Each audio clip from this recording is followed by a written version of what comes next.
যাওয়ার খেলা মা। একটা সময় হয়তো গুরু বস্ত্র আমাকে নিজে নিজে চিহ্নিত করতে বললেন, আর বস্ত্রটাকে আমি যখন দোকানে গিয়ে চিহ্নিত করলাম, গুরু দীক্ষা দিলেন পরের দিন, এবং তারপরে সেই বস্ত্র বেশ কিছু সময় রাখলাম, আবার নতুন করে আরেকটি বস্ত্র আবির্ভাব করলাম। সে বস্ত্রটি একটি গুরু হলদে বস্ত্র পরিয়ে আমার আত্মাবৃদ্ধি লাগলো, তা নিয়ে গুরু দীক্ষা দিলেন মায়ের স্থানে, কামাখ্যা স্থানে। সে সময় গুরু এক ব্যাখ্যা বললেন, তা হয়তো জীবনের মাঝ দিয়ে গুরু চলে গেছেন, কিন্তু আমি বহু সময় ধরে ভাবছি আমাকে গুরুচরণে যেন গুরু নেয়, কিন্তু আসা যাওয়ার খেলায় এই বস্ত্রগুলো যেগুলো হয়তো পড়লাম সেগুলো তো সাথে যাবে না, তাই আগাম ফেলে দিয়ে চলে যাই।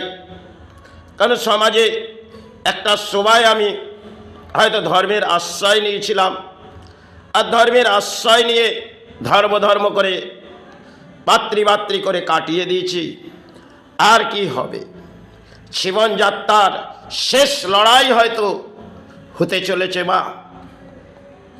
কেন প্রাণী হিসেবে এসেছি, হয়তো আজ আছি বাবা করে চিৎকার করে প্রাণের মাঝে সেবা চালিয়ে যাচ্ছি, আর কিছু কর্ম করে যাচ্ছি, শারীরিক দেহ তো বয় না, তবু এই আসা যাওয়ার খেলার লড়াইয়ের পেছনে অর্থের প্রয়োজন হয়, আবার সেটাও তো ফেলে রেখে যেতে হবে মা।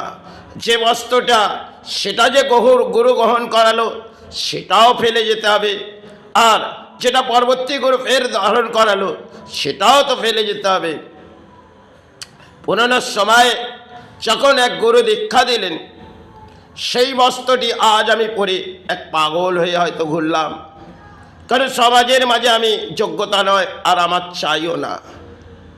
আছি এই নেই, এই তো নেই মাঝ জগৎ।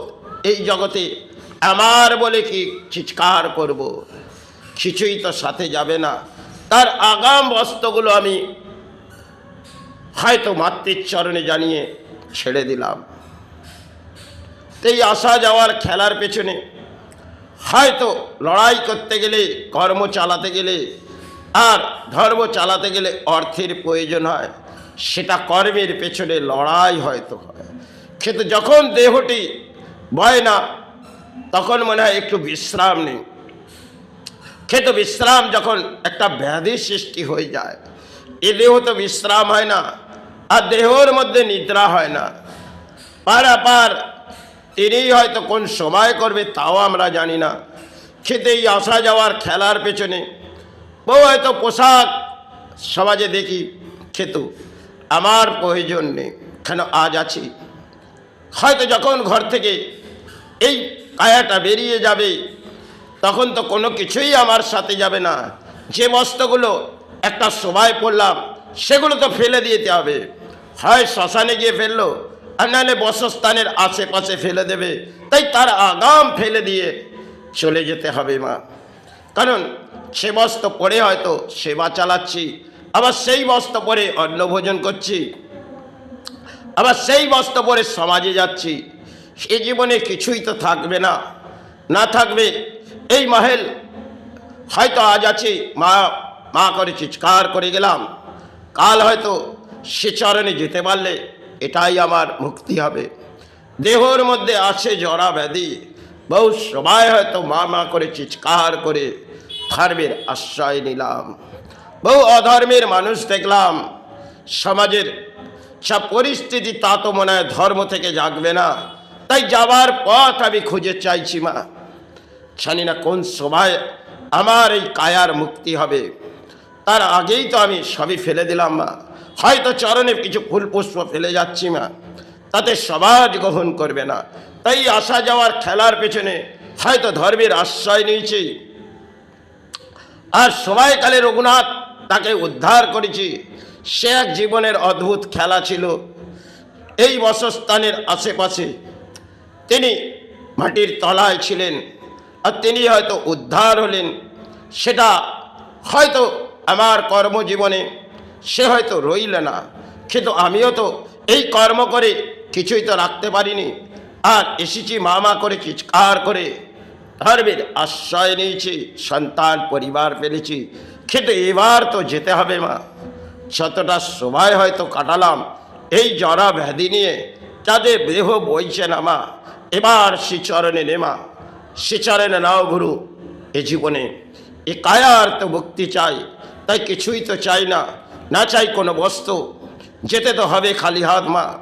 তাই খালি ফেলে রেখে সে চরণে যেতে পারলে এটাই কামনা করু, সন্তান পরিবার তারা সাহারা থাক মা, তাদের কোনো দুর্ভোগ না আসুক, এটাই কামনা জানিয়ে আমি সেবার মাঝে আসি মা। খেতো এ দেহ তো বয় না, রাত হলে এ দেহ আর বয় না মা, নিদ্রা তো হয় না, সে চরণে নেমা।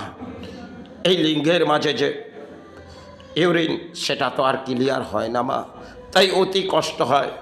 তাই কবে যে কায়ার মুক্তি দিবি রে মা, এই লিঙ্গ মনে হয় সর্বস্বভাবে ভাবছি মা, সাথে এই প্রাণের মুক্তি দে মা, কবে যে সেই চরণ দিবি। এই আসা যাওয়ার খেলাটাকে জীবনের শেষ খেলা, আমি তো জানি না মা কখন এই শেষ খেলা জীবনে বয়ে আসবে মা, কবে যে সেই চরণে নিবি। আমার ভারতবর্ষের সমস্ত গুরু আমি এটাই জানাই, তারা আমায় সেই চরণে নিবি।